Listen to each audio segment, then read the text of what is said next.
Hello, my friends, and welcome to Lean and Clean with Fitness Chef Christine. I'm Christine, your host, and I have Christine, our guest. She is a former culinary school owner and chef, near and dear to my heart.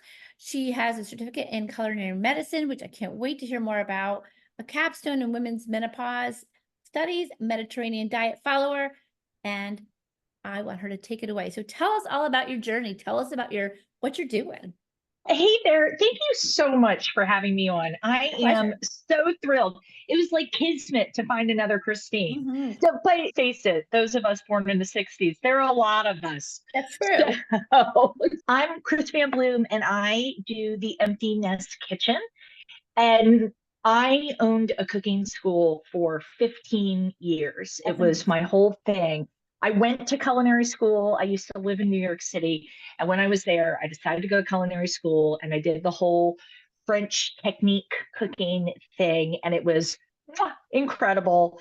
And I knew from my very first class that what I wanted to do was teach. I loved it right away. I didn't want to do restaurant work because it'll burn you out.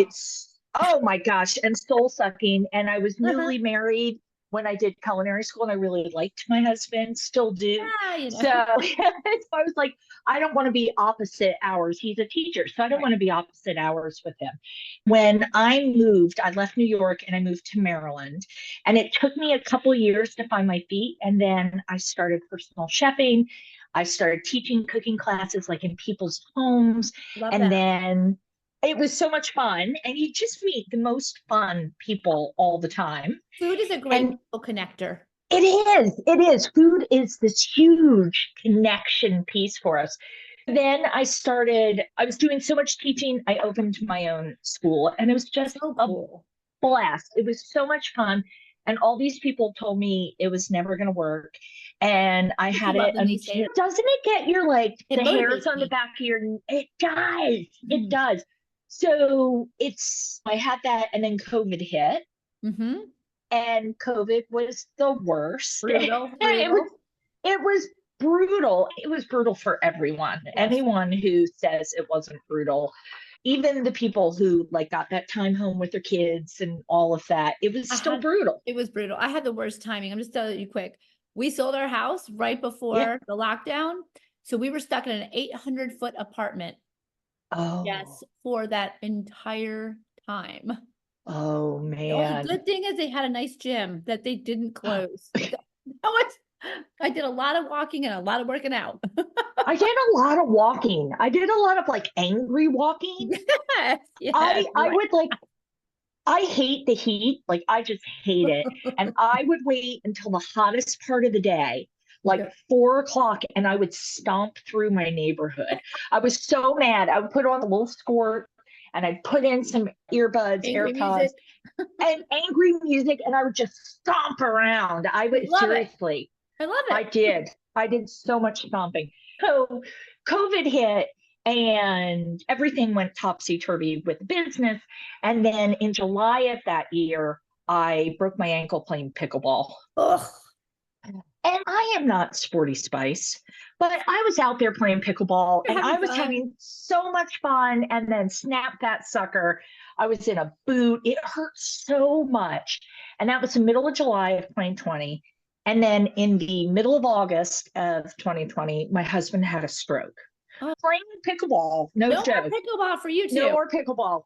That was super devastating. And then later that month, at the end of August of 2020, my landlord decided I wasn't going to go there anymore for my business, and I had to close the doors of my business. And then I followed it up a couple of weeks later by having a heart attack. I had a widowmaker. Yeah, I had a widowmaker, and I was on one of my angry walks. I was stomping around. I live really close to our local hospital, and I had just come up alongside the hospital, and I had this very odd sensation, in the roof of my mouth, which nobody has ever told me that's a symptom. And it just felt weird. And my thought was, oh, I bet I have COVID. I was so mad, and I stomped around the hospital. And a little bit later, about an hour and a half later, I started to have a lot of the symptoms. And did I call any ambulance? No, I knew something was wrong, but the helicopters fly over our house. The hospital is 2 blocks from me. It's Right. very close. And I didn't call an ambulance. I called my friend Jim, and I was like, I don't feel good. Because my husband, recovering from the stroke, he couldn't drive, he couldn't do anything. And they weren't letting anybody into the hospital. So my friend just happened to be in town, picked me up, yelled at me. He and his wife picked me up. They drove me to the hospital. And then they said at the hospital, you're not showing enough of the signs. What? Yeah, there was this PA and she was so good. And there's some scale. I wish I could tell you what it is, but there's some 5-point scale for heart attacks. And I hit 2 of the 5. And she said, if you hit 3, we keep you, but you're only hitting 2, but I don't think you should go home. So I'm going to put you into observation. And I was like, what's that? And basically, they give you a brochure that says insurance may not cover observation. That's all it says. So Lovely. now I'm panicked about money. And they wheel me in, and I had my heart attack in the room. And Ooh. I got really popular really fast. And the next day, they put a stent in. I was in the ICU for a while and went home, and it was just this bam of things Thank God for that happen. PA. Thank God for that PA, right? Yeah, I know, because if I would have had the heart attack at home, I would not have survived. that's a God It, thing to me. yeah, I think people in the right place at the right time. yeah, yeah. I absolutely, even being 2 blocks. So it was one of those eye-opening moments Mm-hmm. that took me several years to have my eyes open, but it was really fundamental in how I operate now. Did you change So, your diet? oh yeah, I Yeah. changed my diet, but I'm going to tell you, it wasn't overnight, right? Like I have a great palate. I'm a cook, right? Right. And you're in the hospital, and I know they have to do what they have to do. I totally get it. And they immediately give you, I mean, I cried when they brought me a plate. I'm not going to lie, Like, because I it's can't low eat this. sodium. Yeah, it's really depressing. And I got home, and everything had just collapsed around me. Right. So it was hard. And truthfully, it took me a couple of years to really start changing things. It takes a while to regroup. Just you were hit with a whole lot of stuff at one time. So yeah, I could see that. Yeah, it was a tough time, but I started exploring as I came out of a funk, because listen, it is a very real thing that people who have these major health events. I remember my dad had a heart attack, and my dad was tough. And I thought, he's going to be so grateful to be alive. This is going to be great. This is going to be fundamental to him. And he was so depressed. Mhm. And I thought, that's not going to be me. And that was 100% me. Yeah. That was so me. The butt spot on the couch is still there, because it took me a year and a half. I'm not even joking. It took me a year and a half to get off the couch. Yeah. Well, the good Just, news is that you did change because I sure my did. my father died of both heart and kidney problems because he had 3 open heart surgeries and never changed a thing. Okay. It was preventable, but he didn't change. We have 2 choices. You change and deal with the consequences. So I'm Right. not saying that if you had changed, it would have all gone away, but I'm proud of you for changing. Yeah. It's actually been so much fun, because one of the things that happened, of course, I have 2 grown kids. Mhm. And when the kids left, I was used to cooking for Everybody. everybody. And when I would host a cooking class, I was cooking for 20 people. Every class, I was cooking for 20 people, and I I could churn it out. And I always wanted it to be ample. I always wanted there to be tons of food for people. yes. I wanted my staff to take food home at the end. It was a My whole family calls thing. me the food pusher. I'm the food Yeah. pusher. Always, I'm like, oh, have some of this, Yes. that, try some of this, have some of this. I made this. My gosh, how many people were you expecting? Yes. And when it turned out to be just the 2 of us, and I didn't have the school anymore, it took a while. It took me a while to figure it out. And then I just started looking at how I could adapt things, how I could make less, but still, I still want things to be really hearty. I am a Flavor. stick to your ribs kind of girl, right? If you just Oh, give me a salad, ugh, okay. I'm so glad you said that. I am really not good with salad. Like I yeah, have taken a bazillion nutrition courses. I yeah, know I will eat vegetables all day long, but I can't eat a salad. yeah. Like I It's a, want give me yummy roasted vegetables. Give me yeah, steamed vegetables with a nice sauce. I'm good. But put a salad. I don't care what you put on it. I don't yeah. care if you add protein. I don't like it. I feel Well, like a one sinner confessing sins, but No, no, no. Actually, there are just a lot of bad salads out there. And one of the things when I was in culinary school, we really followed this whole French thing very closely. And I was in culinary school before it was like a thing like it is now. yeah, So we would have wine and cheese that's my. after we were done. Like it was so incredible. And we would have salad after dinner, So I grew right? up like that. My family's Lebanese, and we always had salad as a last course. And it was just a petite salad. It was nothing It was huge, little. but usually it was like spicy arugula with a lemon dressing. It was Mm, never what today is considered salad. If yeah, I don't even consider that salad, in my yeah. mind, that's a different beast. You know, Yeah.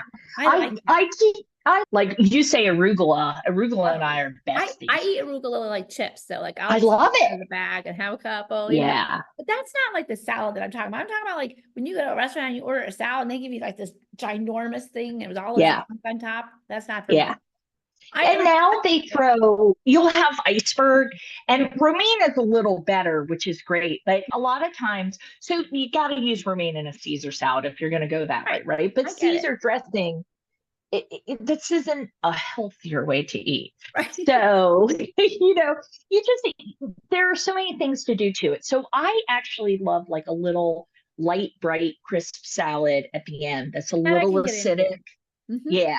It's a palate cleanser, Yes. Yes. which is good. Yes. So I started honing it all in. And I actually, this is so good. I hope your audience will tune in to this. Should. I got hooked up when I had my school. I got hooked up with my state chapter of AARP.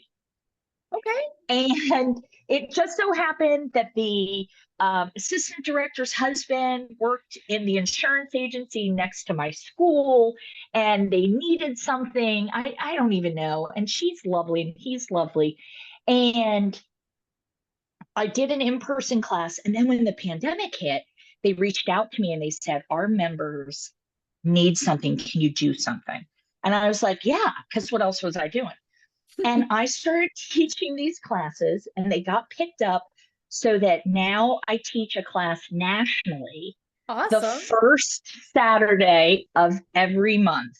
I love that. And I think I had 500 and some in my class last month. So can my listeners opt in? Is there a payment Yes, method? it's How can they no sign up? payment, Even totally better. free, totally free. And if you don't even have to be a member of Okay. AARP, this is the coolest thing. You do have to register. Yes. You don't have to be 50 plus. You can be, We're all good. so it is at 11 a.m. Eastern time, the Okay. first Saturday of every month. 11 a.m. And Okay. it runs for an hour. And what I do is I cook a healthy, I like to call it healthy ish, right? I cook a healthy ish Right. meal for two people. People will cook with me. A lot of people just watch. We send out, AARP Maryland sends out the recipes. We do the whole thing. Then they put the class on YouTube, I love which it. is awesome. Do you know But the you channel can, name? it's AARP Maryland. Oh, okay. So it is. I'm gonna put this in the show notes so Oh, everybody can good. reference it. Oh, good. And it's I forget, I do so many like I work ahead. So I'm already thinking about the November menu, which are like these. Okay. I'm going kind of Thanksgiving-y because who doesn't love Of Thanksgiving-y, course. but healthy-ish and for two people. So that one's going to be like a turkey cutlets in this cranberry currant sauce. That's got some horseradish in it. so good with a roasted sweet potato. And then my thing is, I will always do a real dessert. I'm never going to give you a healthy-ish dessert, but I'm working because come on, you can have a piece of fruit. That's your vibe. You can do that. But I'm also really working on desserts for two. So right now I'm using this 6-inch cast iron skillet that I've got. Love it. And I'm making tonight, I'm making a peach upside down cake Mm. because it'll just be for the two of What us. time should I be there? And you can make it for Yeah. two. So it's so much fun. And AARP, I just have to tell you, the folks at AARP, Maryland especially, just the nicest, most incredible people to work with. Well, I'm glad to hear And that. I love that they sponsor it. I love that I can get out there and be with all these people. It's really fun. And it's a good time. It's a good time. No, we had talked about the fact that you do the Mediterranean diet. So how does that differ from the old typical American diet? I'm pretty sure I know, but it'd be good to get that out for everybody. It's actually called SAD, Standard American Diet. It's called, I know you know this. And when I saw that, I'm like, okay, somebody was having some fun there. But the Mediterranean diet is, I like it because it's not, I'm going to do the air quotes diet, right? Right.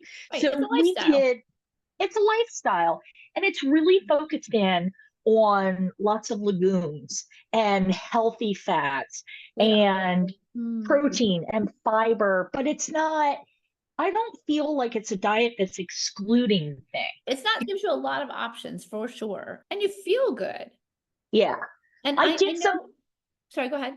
no, I did something the other day. I said, if you're going to do the Mediterranean diet, you're going to be eating beans. It's just part of it. So Part of the culture. And you know what? But I like that. I like that you can get so much variety. yeah. So many people are about restriction. I'm Yes. about expansion. Yes. I'm about get all the things that you can get in your diet. And I always focus in this podcast, we always focus on being our healthiest self for old age. So it's Yes. being mobile when you're old age, being healthy on the inside and mentally healthy. So you need those healthy fats. So it's about your whole total body. It's not about being in a bikini. It's about trying to be 90 years old and not falling over and breaking a hip. You are speaking my language. So That's 100% it. did you see that when you moved towards a Mediterranean diet, that your overall health improved? I felt better. Yeah. And I how's your feel, heart listen, doing now? oh my gosh, my heart is so good. When Yeah. so I have to go and get an echocardiogram done every year now, where just because they want to be Sure, you want to sure. check? Yeah. And I had it done, oh gosh, I don't know, January or February. And the gal who did it, bless her heart, she was so nice. And she said, I'm not supposed to say anything, but whatever you're doing, just keep doing it. Your heart looks amazing. Yes. I've worked really hard. I ride my bike to nowhere upstairs, right? I ride that. And I'm lifting weights because weights are so important. Yeah, we want to They're keep our so muscles important. and bones nice and healthy. Yeah, so vital. And then I just don't feel as bogged down when I'm eating what I'm eating. And listen, I'm not perfect. I grilled myself a cheeseburger for lunch the other day. It was It's about that little. balance. Yeah. So what I think of with Mediterranean diet is I think it's really hearty. And I think with all of these grains that you're incorporating and whole grains, because Right. whole grains are really important. We're not talking basmati rice here, which is delicious and smells like popcorn when you cook it. But I think we're it smells talking, nutty. I think it smells kind oh, of like nuts, like roasted oh, nuts. I think it smells like popcorn. I'm always like, who's making popcorn? It's me. But like I'm crazy into farro right I love now. farro. I've been I eating this love farro. farro feta cheese salad Yeah. with fresh mint. And Salad. they call it, I call it a salad, but it's really not. Yeah. It has Yeah. arugula, it has feta cheese, it has farro, it has some toasted nuts. It's so good. It's like addicting. Yeah. Yeah. That's the stuff. That's the stuff. So I just finished my certificate. I'm taking the exam in 2 weeks for culinary medicine. That is the coolest thing. It's so cool. So George Washington University is, they've developed this program, all these doctors, and it's to help folks in culinary to understand how food works as medicine. Food is so healing if you do it right. Absolutely. It is. And I have to say, I told you this before we got started. I do not have one iota of knowledge about medicine. I am not a doctor, Right. and nor would I pretend to be, because I'm a cook, I'm a chef, right? And what I am doing is looking at the food. And we went through so many different things. We went through macronutrients, micronutrients, renal diets, diabetic diets, Right. allergy diets, pregnancy, sports medicine, kids. We went through all of these things. And you know what was missing? And I was shocked. Menopause. Yeah. Thanks, lady. Thanks, people. There was not one, it wasn't mentioned one time in anything. Well, so we had to do a capstone project. Isn't that sad though? It's ridiculous. And then I bought a book called Nutrition for Chefs. So again, it's just how I work this into under nothing. Yeah. Not a word. I know. Not a word. And I did 3 menopausal studies for certifications. Yeah. Very little was in food. It's a nutrition-based class. So they talked about what macronutrients you might need to support you. But overall, it was like this much of a discussion. It was like there was a lot about weightlifting. There was a lot about keeping your bones strong, a lot about the benefits of walking with a weighted vest, but almost nothing when it came to nutrition. Yeah. Hello. Yeah. And the things I'm finding are things like specific diets that they're like, follow this diet. And then they give you a recipe for raspberries and pecans. And I'm like, and these are doctors, right? Oh, I can't tell you the number of discussions I've had with doctors about how I tell them my weight won't move. They're like, you need to move more and eat less. I teach fitness every day. Yeah. I'm like busting my butt 3 hours a day. I can't move anymore. I'm gonna fall down. Yeah, it's so interesting to me. It feels like there's this giant hole. So I did my capstone project on menopause and Mediterranean diet. And did you know that by 2030, so that's not that far away, right? 2030, over 1.2 billion people will be postmenopausal. I believe it. And think of how scary that is. All these menopausal women running around. Lord, hide. And I'm just like, I can't believe it's so ignored. Well, and I feel like don't you feel that the supplement world has woken up and ooh, new market. Every day I'm getting, fix your menopause problems with this supplement, with that supplement, with this supplement. And you don't know what to believe. There's like I'm not a supplement girly. I'm not either, and I get so suspicious. I'm like, what's in this thing? And I read it and it's BS. You read these diets and it's, and then buy all these supplements. And that's just not, listen, I literally take handfuls of pills every day.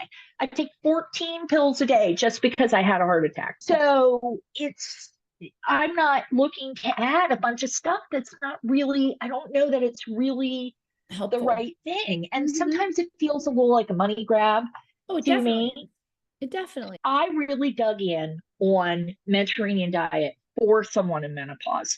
And what I came up with was, and again, I'm pulling from all these trusted resources. The library loves me. I'm at the library all the time now getting all these books. They're like, what are you doing? I'm like, I'll tell you. It is high fiber. Yes. We want really high fiber. People think they have to eliminate all the carbs, and this is completely wrong. Carbs are a big part of brain food, right? Carbs give you the energy. They keep you moving. We're going to still have fats, but we're going to focus in on our healthy fats. We want to have lean protein. We know this. We love a lean protein. Keep your muscles strong. Right. Absolutely. And these are the sorts of things. So I did the cutest little focus group. And I just put something out on my social media and said, hey, I'm doing research for this project. And part of what we had to do was come up with a couple of recipes, like 4 recipes. So I did 6. And I did basically 3 meals that would appeal to menopausal women. and would fit the parameters of this diet. And they loved them. Of They course. loved them. And I made sure that they were cost effective, that they were really tasty, that they Awesome. could be made at home in half an hour or less. They had a range of flavors. Get my language. It was so good. I came up with a little something and I'm so excited. I'm launching in September menopause meal plans. Heck yeah, girl. Okay. And go ahead. What I need from you is what you shared on social media. Make sure that you get me a copy of that. If you have it written out in Okay. a document, I will link it to show notes.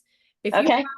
If you have an email list, make sure you I'll, give me a link for people to add to the email list so that when this comes out, yeah.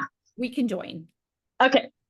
I'm telling you, I'm so excited about this because I don't hate to cook. I love to cook, but I hate to shop. So I've pulled together. I used to love to shop. I was the Oh, number one customer at my local grocery store I for love to shop, years. but man, I can spend $100 in 10 minutes. Like boom, boom, Oh boom, my boom, boom. gosh. And look, I'm like, And oh, all of these meals, it comes back to that cost effective too, right? I'm launching menopause meal plans, and what it is every week, you get emailed 3 recipes, a grocery list, substitutions for the recipes. Now, listen, Mediterranean diet is very fish heavy, but if you're not a fish lover, that's okay. I'm going to give you substitutions for that. Other lean proteins, but ways you can use those. Plus, I have a Facebook group that I'm starting where everybody who is part of the menopause meal plan gets to go in there, and I'll do some special classes just for awesome. the members, and all of my classes are live and interactive. Like Perfect. nothing I do is record because the live aspect is just so much fun. Definitely. Yeah, So once you have your Facebook up and running, make sure you get me that it's link too. it's there. Yep. Okay. So yeah, send it my way. We'll share it to everybody and everybody better join because Really was when I was teaching the classes, I could only reach so many people at so many times. right. And I truly feel, and who am I, right? But I truly feel with this that this is an incredible way that I'm going to be able to help Yes. all of these women who are menopausal, postmenopausal, and just want to feel better, Yes. That's right? exactly why I started this podcast because every single day I used to coach one-on-one and then life happens and things get crazy and you don't have as much time. But I still wanted to get the message out. I still wanted people to get help, other women to get help. And let's face it, I needed the accountability to keep my own train rolling. So I found this is a great vehicle. It goes out to the world and I've had great feedback from people. I have amazing guests like you, and it makes you feel less alone. It makes you It feel like, does. wow, I'm not the only person struggling. I'm not the only person that has heard from a doctor that, that's just life. Okay, great, thanks. Yeah. So I think what you're doing is freaking amazing. It's Ah, amazing. thank you so much. I'm really so giddy about the whole thing. Yeah, I I love really it am. though. I just think it's time that women in middle age are taking care of themselves Yes. and are recognized for the value that they bring. Absolutely. I love that because it's so easy to get down on yourself. You're like, I It used to be this is. vivacious, active person where weight just didn't pile on. And then one day you turn around, you're like, what is going on in there? Hello. Yeah, So I think just that ray of sunshine that you're bringing is a great thing. As a fellow culinarian, that makes me very happy because even as a chef, sometimes I get stuck in a rut. I get stuck in making the same things a lot. yeah. Doing the podcast has forced me to keep thinking. I was more on the baking side. I did a lot of Okay. catering, but I owned a bakery because once I went to culinary school and we did the baking section, I was like, ooh, this is all me. Loved it.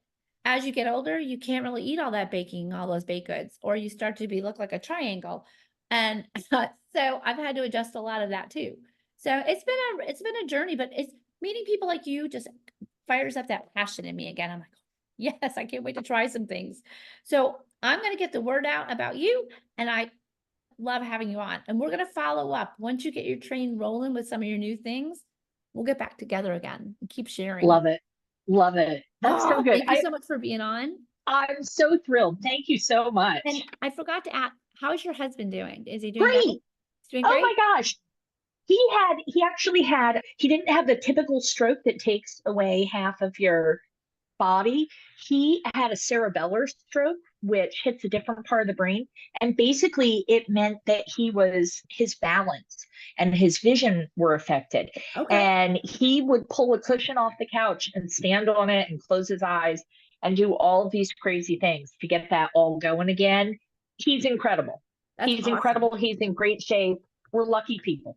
I love that. I teach water fitness, and a lot of my students have balance issues. It's a perfect place to practice balance stuff because if you fall over, you're okay. So Yeah. Yeah. Yeah. never need a little That's extra great. practice. The water is the place to be. Just my little water fitness plug.